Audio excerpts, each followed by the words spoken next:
I'd like to welcome you on behalf of Rock of Ages. We're so glad to have you with us today. Folks come from all over the world to see the deep hole dimension granite quarry here. We believe it's the largest of its kind operating in the world. It's about 600 feet deep and covers about 60 square acres in surface area. Rock of Ages has been here a long time. We were founded here in Barrie in 1885. And originally we were one of many quarriers. In 1900 there were about 70 quarry companies and about 126 manufacturers or sheds.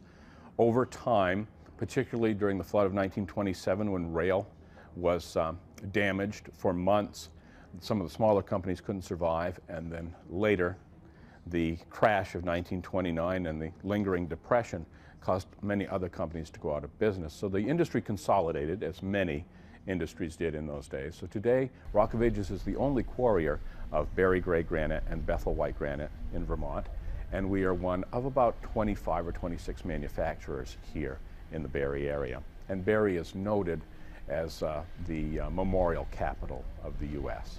Granite is a common stone. In fact, it's the most common of the upper plutonic stones. But much of the granite in the Earth's crust is far too deep to be quarried cost effectively. Those granites that are reachable vary greatly in quality, and granite here in Barrie is particularly good in quality. If you are in the Barrie area and you look at the Burns Memorial, many Scots came here from Aberdeen, and so they erected in 1899 a tribute to Robert Burns, the national poet of Scotland.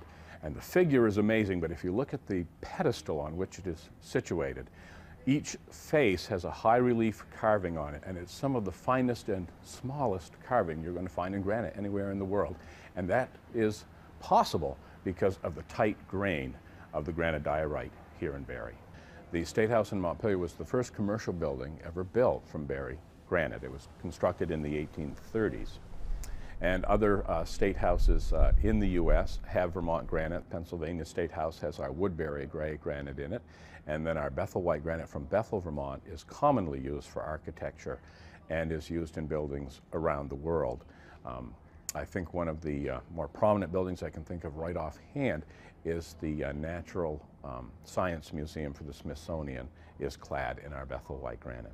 The National World War II Memorial on the Mall in Washington, D.C. is not fabricated from Vermont granite. The granite was brought here for fabrication, but the two arches representing the Atlantic and Pacific theaters of the war and the eagles that flank the main gateway were fabricated in the building adjacent to us here at Rock of Ages. One of the reasons that we got that contract was because of the centuries worth of experience that our employees bring collectively in manufacturing.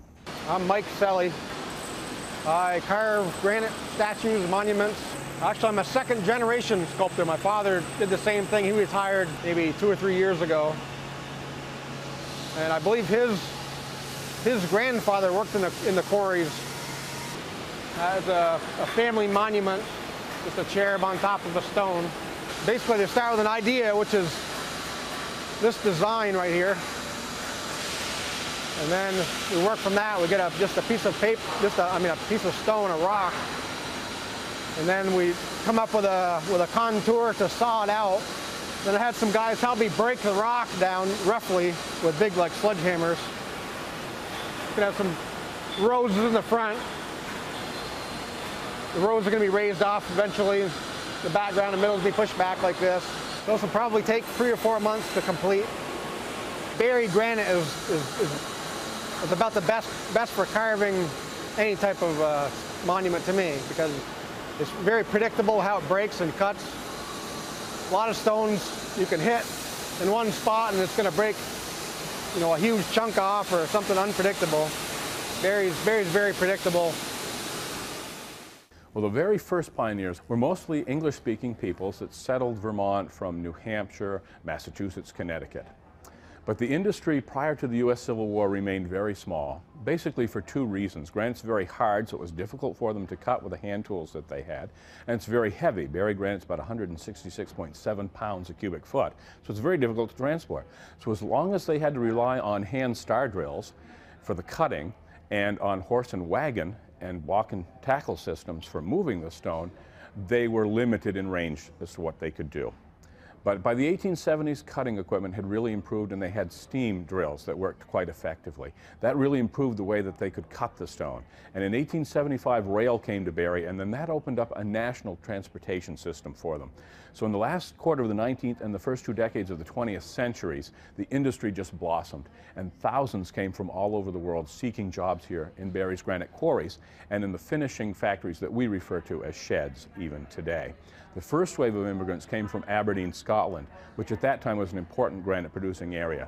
And right on their heels, folks came from Italy, all over Italy, but particularly from the northern sections of Italy where they had both marble and granite, and they had collectively centuries worth of experience in cutting. And then the third wave of immigrants were French-speaking people who came by way of Canada, where they also had a history of quarrying granite. We make cemetery memorials and mausoleums. Right after the Civil War, there was a great demand, and as technology was improving, they began switching from marble, which is a much softer material and wears more quickly in weathering conditions, to granite. And they also used granite for town memorials and statuary because it held up better. So from the 1870s onward, granite became the principal stone that was used for community statuary, for funerary statuary, and for cemetery memorials and mausoleums as well. The Barrie Montpelier area was really built on the granite industry. It employed thousands and thousands of people, especially in the beginning of the industry when everything was done by hand and there were so many people who were required to work in Barrie granite quarries and in the factories as well. We still have a very high production rate, but we can do it with fewer people today because of automation. But it was a major employer, and it really brought so many people from various areas that even though Barrie's not large by terms of population, it's one of the most cosmopolitan areas in Vermont, and that's primarily because of the granite industry.